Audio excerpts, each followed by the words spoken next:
Вот так у нас сегодня прибыла команда с Якутии. Борт мы встретили в аэропорту. Ребята сейчас на ППЛС, и пока идет оформление документов, мы в свою очередь им готовим питание, готовим горячий чай, уже угощаем.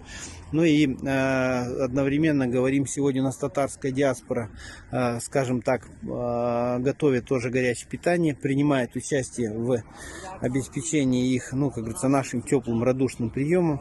Вчера у нас с нами были диаспора Бурятии, немцы были, позавчера у нас были и армяне, и таджики, поэтому, ну, все встали в один строй для того, чтобы максимально наших ребят, кто прибывает на боевое слаживание, чтобы их обеспечить таким теплым приемом, теплым питанием.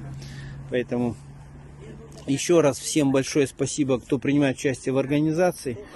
Ну и всем хорошего дня.